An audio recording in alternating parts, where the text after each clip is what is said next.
I wanted to let you take that in for a second. A little, we will rock you. Because hopefully the Blazers are rocking it tonight. Hopefully they go into Frostbank Center and put on a whooping. Hopefully they play 48 minutes of basketball because the last two games they have played less than that. They could be going into Game 5 up 3-1 if we are being completely honest with ourselves. The possibility was there. Two massive leads. Two leads that were ripped from their hands. Two games where they watched the Spurs run away with it. Did not take advantage of the opportunity. And now your Portland Trailblazers sit here on the cusp. Right at the point where it is win or go home. Thursday could be Game 6 inside Moda Center. Thursday could be waking up early to go to exit interviews. Two possible scenarios here. Hopefully, it's Game 6 because I want one more game inside Moda Center at least. I know most of you do too. And if the Blazers do go out, you hope they go out swinging. Because the last two games, they came out and they did what they needed to do early. But then, unfortunately, the Spurs took advantage of their roster and their hot play and the Blazers' inexperience and were able to come away with two victories. One without the ever-so-talented Victor Wembanyama. That was in Game 3. He came back from concussion protocol in Game 4, acted like he did not skip a beat, and the Blazers fell to the Spurs. So, again, here we are. Game 5. If the Blazers win, they live to fight another day. If the Blazers lose, we are starting the off-season talk. We are grabbing our tickets. We're heading to Cancun. Might be where Brendan's going to be starting tomorrow. Poor guy. Vacation sounds real rough. I am not ready for the Blazers to start vacation just yet. And quite frankly, I don't think the Blazers are either. It is going to be all hands on deck. It is going to be everything you got to keep the season alive. Welcome into Blazers Game Day. Chris Burkhart here with you. If you'd like to join the conversation, 503-248-0620 is the telephone number. You can hit us up on the text line, 88528, or go to youtube.com, type in Rip City Radio, and join the conversation there where Adam's already on it. He says, can we find enough shooting? Can we find a way to match intensity in the second half? Those are two things that have been lacking. Those are two things that this Blazer team needs. The shots have not been falling. That has allowed for the Spurs to take advantage of a stagnated offense. And in the second half, as we've mentioned many a times, it has been completely different ball games. It's cliche, right? Oh, it's a tale of two halves. Well, that's exactly what's happened over the last two games, specifically in Game 4. Let's talk about it. It's time for Rip City Rewind.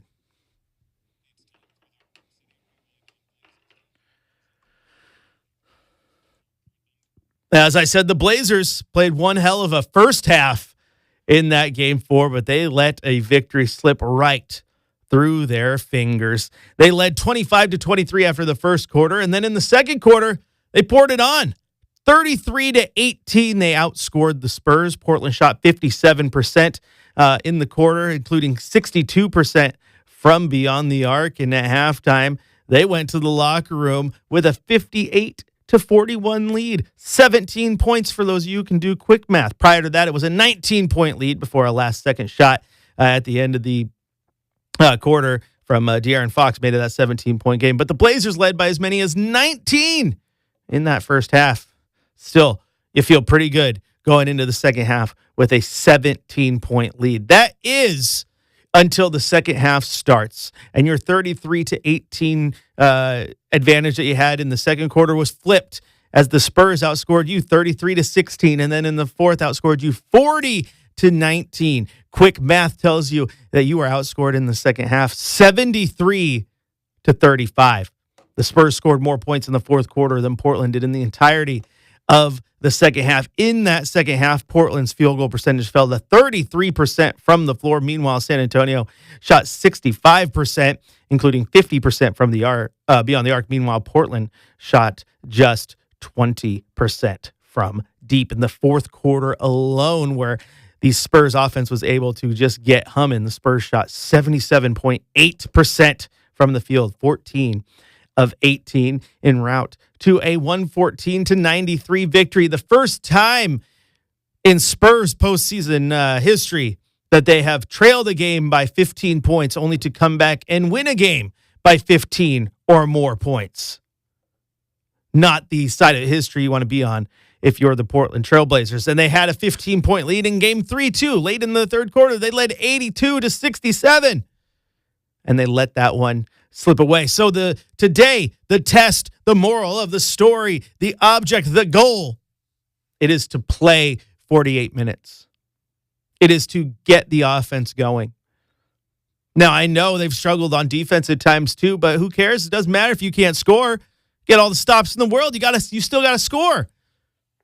As a couple of people are saying in the chat, and I said this in the fifth quarter the other day, like I kind of want to see Vit Krejci get out there. Just someone who can shoot. Give me some offense. His defense wasn't terrible, but give me some offense. But that's the catch-22, because if you get the offense guys out there, you're not getting stops. Why isn't Shaedon Sharpe played as much in these games? Because in game 2, he played 12 minutes in game 2. But he's an offensive player, and they need offense. But his defense was making mistakes, and Thiago Splitter pulled the cable on him real quick.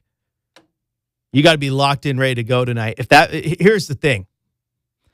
If you got to play Denny Avdia or Drew Holiday or Toumani Camara 48 minutes to get the job done, you're going to play a 48 minutes to get the job done. So it could be potentially the last game of the season. Everything is on the table. Taking a look at the individual box score in that game 4, Devin Vassell had 11 points, 8 points from Julian Champagny. Victor Wembanyama in his return, 27 points, 12 rebounds, and 7 blocked shots. He also had 4 steals, 28 points from De'Aaron Fox. Stephon Castle had 16 points, and the Spurs were led on the bench by Keldon Johnson, who had 9. On the Trailblazers side, Denny Avdia, 26 points, 7 rebounds, 3 assists. Drew Holiday, 20 points, 17 points from Jeremy Grant, and then from everybody else, it was a whole lot of nothing. After 3 really, really good games from Scoot Henderson, he laid a goose egg. He was 0-7 from the floor and had 0 points at the end of the night. He needs to have a much better game here in game 5. Toumani Camara had 8 points on 3 of 8 shooting. Donovan Clingan, 2 of 10 from the floor for just 5 points and 6 rebounds. These guys need to step up in a big way. Again, through 4 games, one thing we have not seen from this team yet is just balance all the way through the lineup. Game 1, Denny looked great. Game 2, Scoot put the team on his back. Game 3, Drew Holiday. Game 4, it was probably Denny again. 3 players in double figures, not a whole lot else. Team shot 40% from the floor, 32% from beyond the arc. And every single game this series has been the Blazers shooting poorly from deep, the Spurs shooting good. The Spurs so far in the playoffs, top 5 in three-point percentage. The Blazers bottom end, like they have been all year. And you can write these things on paper and permanent ink because you know they're going to happen. It's time to change the script. If you want to win tonight, it's not going to be a Denny Avdia 50-point game. In my opinion, maybe he has one and that wins you the game. But the recipe to win this game, get all 5 starters in double figures, get balance in that offense, get the ball moving around the horn, kick ISO ball into the sun, and play team ball. As some of our commenters have said after those last 2 games, the Spurs look like a unit, the Blazers don't. And then I wonder why the Spurs are winning ball games. Playing as one is beneficial to all. The Blazers need to play as one tonight. It's going to be a tough game on the road at Frostbank Center. It's going to be a tough game against a healthy Spurs. And it's going to be a tough game with your back against the wall. Can the Blazers answer the call? Because they're going to have to. The potential that this is the last game of the year, it's right there. You can just get kicked. You can get kicked. Adam likes, love it. Kick ISO ball into the sun. Absolutely. Kick it into the sun. Kick it past the sun. Kick it to a different universe. Play team ball, my friends. Play team ball. Bruce says, good morning from the Philippines. Good morning, my friend. Thanks for tuning in. We're going to have some fun tonight. Because here's the thing. Whether the Blazers win or lose tonight, we're going to have fun. Because this season has been amazing. We weren't supposed to be here. Playoffs? This is the first time I got to host game days during the playoffs. This is awesome. The Blazers have given us plenty to cheer about. And hopefully tonight they board the plane to come back home for one more game. Tip-off in a little under 2 hours. Coach's Corner, hear from head coach Tiago Splitter. We're going to take a look around the NBA as well. Hear from head coach Tiago Splitter. We're going to take a look around the NBA as well, see how some of these other series are going. We'll see if we get confirmation if Chad will join us later. We still got keys to the game and all that good stuff to get to here on your home of the Blazers, Rip City Radio, 620.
Welcome back into Blazers Game Day. Chris Burkhart here with you. If you'd like to join the conversation, 503-248-0620 is the telephone number.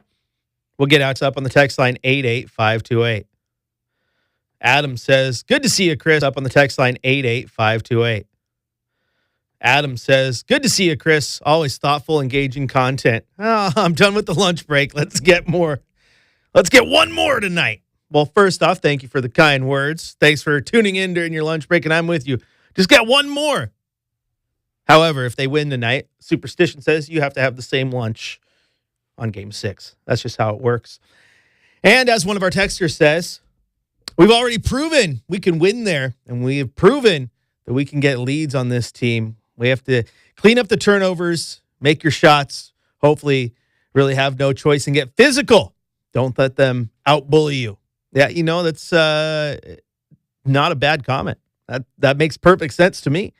I think this team's been good with this physicality. I think they've played them very physical. Just at times, it just run out of gas, and then when this Spurs team gets hot, they get hot. You can't give them open threes because they're going to hit them. Julian Champagnie has not hit a ton of shots, but he's hit the ones when he's open, and you need to defend that. If you give them free space, free shots, free looks, they will get hot. Now, there's a couple times in that game where, like, Denny Avdia drove at Victor Wembanyama, and Victor Wembanyama played perfect defense, and I thought that Denny Avdia had a great offensive run right at him, tried to curl around him, and somehow in the middle of the air being straight up, Victor Wembanyama just slightly rotates his upper body and brings a hand down and gets the block because those arms are so long. But I like the attack. Attack, attack, attack. Don't be afraid. Because here is the thing. The minute Victor Wembanyama's on the floor and you start playing timid, your offense, which is already sluggish and can already stagnate, will get worse. Do not play timid. I would almost rather this Blazer team be like my little chihuahua at home who likes to bark, bark, bark, bark, bark. Because you know what? At least she's ready for a fight. That big dog might walk in and she thinks she's going to protect you and bark, bark, bark, bark, bark. But you know what? She's ready for it. She ain't backing down. She's ready for a fight. The Blazers need to be ready for a fight tonight. They need to play all 48. They need to play physical, and they need to send a message. Even if they lose, you can send a message. You want San Antonio going back to that locker room, even if they win this series, going, damn, I respect that team right there. That's the way you play ball. That's what the Blazers need to do tonight. We have seen throughout this year when they can fire it up and they can play phenomenally. We've seen them get the upset victories over Oklahoma City. We've seen them get the Game 2 win in San Antonio. We've seen them go on stretches of winning ball games. We've also seen the opposite of that. What team do you get tonight? That will dictate clearly whether you get a game on Thursday or not. All right, let's take a second to go to San Antonio, where head coach Tiago Splitter talked to the media this morning during shoot-around. It is time to head to the Coach's Corner.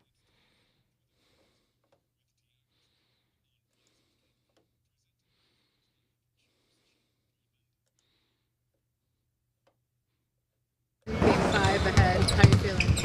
Feel good. Talk about some adjustments, what we want to do. The guys seems in a good spirit, which is very important for games like this. So positive about it.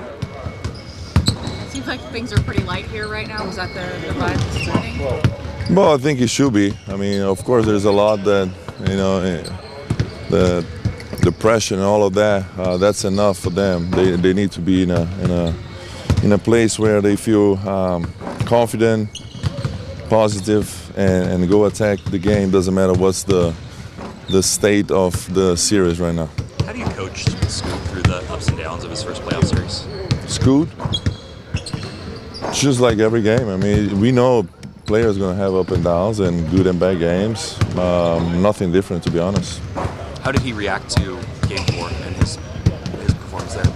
I mean, he's upset about it, like he should. It's part of being a basketball player. You're going to have bad games. That's it. I mean, just go to the next one, the next game, next play mentality is something that we've been talking throughout the season. It's not different in the playoffs. You seem to. Have you made any decisions about starting lineup tonight or rotation? Or anything? Yeah, but I will wait for later. Talking about some of the adjustments, do you talk about within the starting five or with the Spurs bench? Everything. Stuff that we gotta do in the court. How to defend them, how to score, spacing, everything. What are the common denominators in those two games where you had big leads and couldn't hold on to them? Yeah, it's true. What were the common denominators in those two games? I mean, I think they were more physical on those comebacks. We had a little bit of a relaxation there. We kind of like didn't play as hard. You against the ropes, not making shots, kind of like perfect storm. 2 games. We got to be stronger. I got to coach better. We got to be stronger mentally there in the court. Like I said, we know we didn't do a good job. We got to get better and fix it. When you say you've got to coach better, what do you mean by that? Just to put them in a better situation. I mean, is a timeout, whatever it is. But in the end of the day, it's a team thing, And don't forget, these guys won 62, whatever they won throughout the season. So it's a very good team. It's not even, it's not easy to play against them for 48 minutes. They also adjust. They also see what we are trying to do. And, you're playing against a very good team, a very good players, and you got to find ways to score, to defend and run, try to get easy buckets in transition. Last one, y'all. The third or fourth quarters. Say that again. How do you avoid some of the slower starts where they've gotten off those big runs in the start of the third or fourth quarter? Yeah, I mean, we talk about it. We watch film. Sometimes it's hard to give you an answer and on how to stop. You got to come from the players to push it and be ready. But yeah, that's something that we got to fix it. And for tonight. And there you hear Samuel's been waiting very, very patiently. Samuel, welcome into the game day, my friend. Samuel's been waiting very, very patiently. Samuel, welcome into the game day, my friend. Hey, Chris, how are you doing today? I'm doing well. How are you?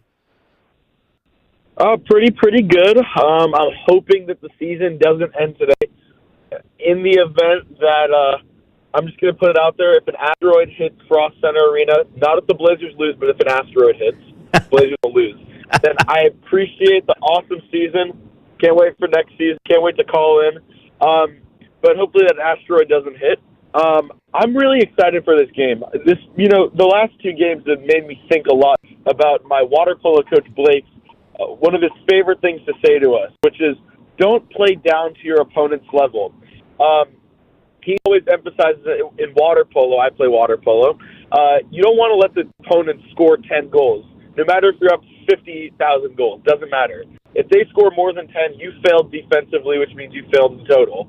So when the Blazers, when the Blazers get up by 15 again, up by 20 even, remember, once you're up by 20, it doesn't matter. Set it back to 0-0 and play as if it's a tie game. I mean, it's easier said than done, of course, but coming out of the locker room, no team has any momentum. It's a 0-0 game. The Blazers have to treat it like that at the end of every quarter, every minute, every possession. No, absolutely, Sam, and thanks for the call. Go enjoy the dentist. I saw that comment on YouTube. You're on your way to the appointment. He wanted to get a quick conversation in because, Blazers, my teeth are important, but I think the Blazers supersede my teeth. I can smile without teeth, but I can't eat without watching the Blazers. You know what I mean? I totally get you, Sam, man, and thanks for the call as always. But you're right. You're right. You got to go out there. You got to be swinging, and I like that point you made. Make it 0-0. Who cares? You put up 50, but you let the other team score a lot. You failed defensively. You got to be locked in. I've said this forever, guys. I hate when a team changes their game plan mid-game. I'm not saying the Blazers did in Game 4. I just think they got walloped. But I've seen it too many times in like football and stuff. I hate when a team changes their game plan because they get up big. And then what happens? Another team comes back and they're like, oh, yeah, well, they played not to lose. No one does that.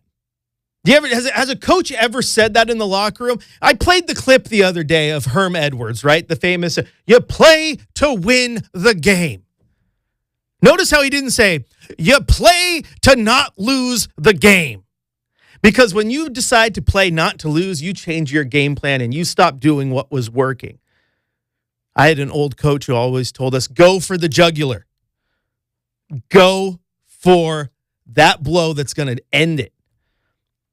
And that was not even like a football, like go hurt him type thing. That was just, it was a reference. It was go for the thing that's going to be most impactful and end it. Don't lay off. Don't lay off. Oh, I'm up by 15 runs in the second inning. We can put this game on cruise control. No, you can't, because if my pitchers are on cruise control, the other team is hitting bombs over the fence. Oh, we're up by 20. We can put it on cruise control. No, you cannot. Because if you put it on cruise control on the basketball court, all of a sudden your offense starts to slow down and stagnates, and the other team punches you in the mouth. So to your point, I am big. Play to win the game, as Herm Edwards says. And what I mean by that, he meant it in the context of like, we're not just out here to have fun, we're playing to win. What I mean by it is that when you get on the court, your goal is to do everything to dominate, leave zero doubt, and win the game. You do not play not to lose it, because when you do that, bad things happen. You feel me? I hope so. This is Blazers Game Day. I'm your host, Chris Burkhardt. If you want to take a time to have a conversation with us, 503-248-0620 is the telephone number. Of course, you can hit us up on the text line 88528 and go to youtube.com. Type in Rip City Radio. Before we go to break, we'll take one more caller, though. We got Casey. Casey, welcome in to Blazers Game Day. Yes, how you doing, man? Let's go Rip City. So here's the deal. I was at Game 4. I bought a ticket for Game 6 after the Blazers won Game 2 in San Antonio. I had already had the Game 4 ticket. Bought Game 6, thinking, hey, the Blazers are going to get there. So I want to get your take as the big key. Here's my big key. Two keys, I think. Offensively, they got to score points. So it's run every chance you get. They've got to beat Wemby or Cornette down the floor, attack the rim, run every single chance you get. Two, even in half-court set, attack Wemby. Go right at him. I put together a clip of about 9 plays in that first half where Kamara, Scoot, Grant a couple of times, Murray in transition, Denny 2 or 3 times. Holiday went right at Wemby. That big 7-4 buddy, you got to take it right into him. Don't be falling away, and then he's got a better chance of blocking. He had 7 blocks. But I'm saying attack Wemby. I want to see them attack Wemby all night long tonight. What is your key? Because we got to get back to Moda Thursday night. I want to see the Blazers get back to Moda. I want to see the Blazers win Game 6 at Moda. What do you think? Well, Casey, thank you for the call as always, and I am with you. Attack, attack, attack. The best way to beat this team is to make them uncomfortable. It's easier said than done because they like to play physical, but I'm with you, man. Attack, attack, attack. There was a play early in that game, in Game 4, where Donovan Clingan got the ball down low, and he has not had a great series, let's be completely honest, but he got the ball down low and put his back into Victor Wembanyama and just started to back him down. And what did Victor Wembanyama do when Donovan gave him the push? He went back with it. He wasn't ready for it. Do those type of things. Get them out of their comfort zone. One thing that's really, really bad about this Spurs team is that when they get in their comfort zone, boy, howdy, are they good. You can't let them get in a groove. I'm with you. All right, we're going to take a quick break. When we come back, we're going to take a look around the NBA. If you're online on the phone, stay there. I'll get to you as soon as we get back. There's Rip City Radio 620. Rip City Radio 620.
I don't need sad songs about breaking up, Shacker. Like, come on. I don't need sad songs about breaking up, Shacker. Like, come on. Oh, it's what it takes. What it takes to win today's We'll game. always be married to the Blazers. What are you talking about? Welcome back into Blazers Game Day. Chris Burkhardt here with you. I've told you a few times if you want to join the conversation, 503-248-0620 is one way to do so, where we head out right now to Tara in Happy Valley. Welcome into the Game Day. How we doing? Hi, Chris. How are you? I'm well. How are you? I'm not a big sports talker, but I listen to you all the time with my husband, and I went to both of the last home games, 3 and 4, and I'm so confused as to why Thibault's suited and booted on the bench and never sees 1 second of playtime, and him and Wesley are like two pit bulls that we have there sitting hungry, and they're not seeing the action when we need them. So it's like you keep throwing Scoot out there, and he might have been great for half of a game 3, but like we have a veteran and a Wesley is really, really good on his feet. And I just don't understand, like, they're sitting there looking at the coach wondering why they're not being put in, and we need them, and they're not out there. So I'm just like, why are they just repeating the same players, like when we have perfectly good players that could do some damage out there? Well, first off, thanks for the call. That's a great question. And the answer is, I just think it's because neither one of those guys is an offensive juggernaut. And sometimes this team has needed offense, but sometimes they've needed defense. Like, I get confused too. Like, I'm just going to be completely honest. I watched that game too, going, where's Matisse Thybulle? Where's Matisse? Put him in. But they've gone with that lineup a few times early in the series, where they did the Matisse and Tumani and Drew, and they tried to go all defense. And the offense absolutely stagnated, worse than it does when they have their offensive guys out there.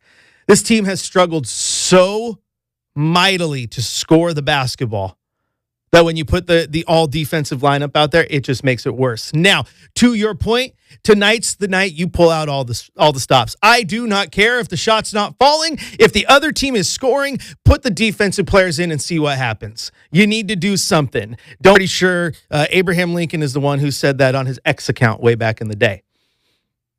Abraham Lincoln is the one who said that on his X account way back in the day. You get what I'm laying down, though. You can't keep doing the same thing. I'm with you. If you need to put the pit bulls out there, put the pit bulls out there. I loved watching City Sissoko bring a little bit of energy when he played in garbage time minutes. If you need to put him in early, do it. Pull out all the stops. And you did hear Coach Thiago say a second ago, he's not going to tell us who his lineup is until game time. There could be changes. Maybe it is switching Robert Williams into the starting lineup and playing more of those guys. We shall see. But for someone who's not much of a sports talker, you ask a damn good question. Good job. Good job. Hopefully you see those guys play tonight and you get a better result. All right, real quick. Let's just hit that scoreboard report. We'll make it quick, Shacker.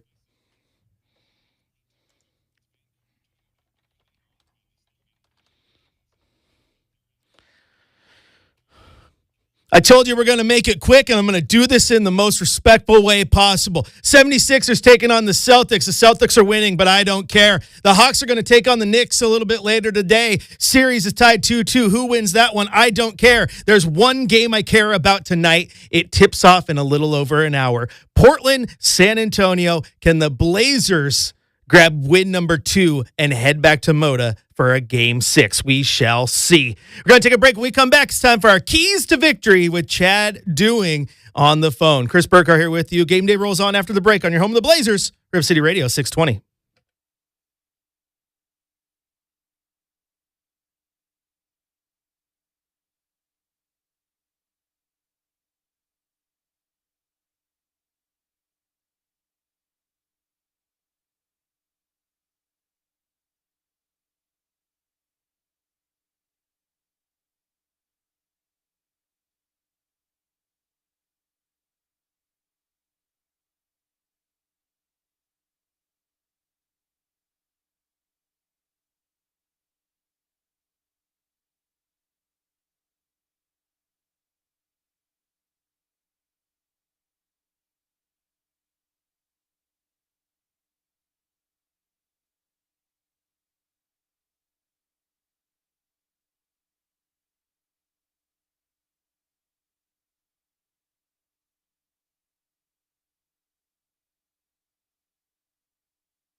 now is see, it's Chad doing. And Chad, the song playing right now is see, it's Chad doing. And Chad, the song playing right now is CM Punk's theme song in WWE. And he always starts by coming out and yelling, "It's clobbering time." And that is exactly what the Blazers need to do tonight.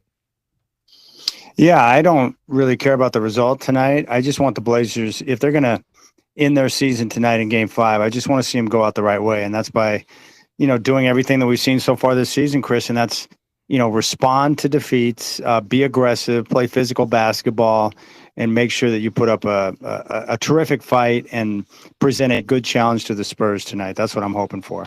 Man, I just want to let you know, by the way, Blazers Game Day is my show, but the YouTube chat's blowing up with love for Chad doing. Pete, the TriMet guy, the retired TriMet guy, says hi. I love Pete. Bruce in the Philippines says hi. You're a popular man, Chad. Well, I appreciate that. Thank you. But Pete, man, what's up, brother? I haven't talked to Pete in a while. I love Pete. TriMet guy, man. He's a good dude. He's good people right there. That is awesome. Now, you just said it a second ago, and that's kind of what I've been hammering home. Of course, I've been talking about what the Blazers need to do to win. But if they go out, and this is the last game of the year, I don't want them to go out like they did in Game 4 and let a 15-point lead slip away and then lose by 20. I want them to go out swinging, man. Go out swinging. Play good ball. Yeah, I think the biggest issue for the Blazers, in both those runs, 21-5 in the Game 3 on Friday in the third quarter. They had the 23-4 run the Spurs in Game 4 on Sunday. When they start making shots and they're able to set their defense, the Blazers' half-court offense has been stagnant. And so they've got to find a way to get, more movement within the offense, get more guys active and going. And I think that's going to help them. But it's so tough because the Spurs are so sound in every way that they operate. So I respect the Spurs so much more after watching them live in Games 3 and 4 in terms of their overall operation, their half-court execution, their defense, their versatility with their roster. Like, I'm a big believer in what they have to offer now. And before the series, I knew they were great, but when you see them up close and how they operate, how well coached they are, it's like, okay, I'm a believer now. They're a legit foe for the Trailblazers, no question. No, absolutely. And today at Shoot-Around, Coach Thiago Splitter, was asked by Sean Highkin about making changes to the lineup, and he said, "Yeah, maybe, but I'm not going to tell you guys right now." Maybe it's Robert Williams getting the start because Donovan Klingen's played bad. Maybe it's Matisse Thybulle getting more run. Like, if there were changes to be made, what do you think those might be, or what would you do? I would say I wouldn't make any changes personally. I think what we're probably looking at is that if you were going to make a change, it could be one of two things. Put Robert Williams the third in the starting lineup because he's played so well and he's good for this matchup. You could take that path. You could also go small and put Jeremy Grant in the starting lineup in place of Klingen. I would think those are the only two changes that I think I would consider at this point. But for me, Donovan Klingen is going to be a part of this team for a long time. So I want him on the floor, even if he's struggling, because he needs to walk through this experience so he can come out on the other side a better player because of it. So I think that's critical for him. So I wouldn't make any changes, but I think if there are changes, it's either going to be a small ball lineup with Grant at the 5, or they'll just put Robert Williams the third in there at the 5 in place of Klingen.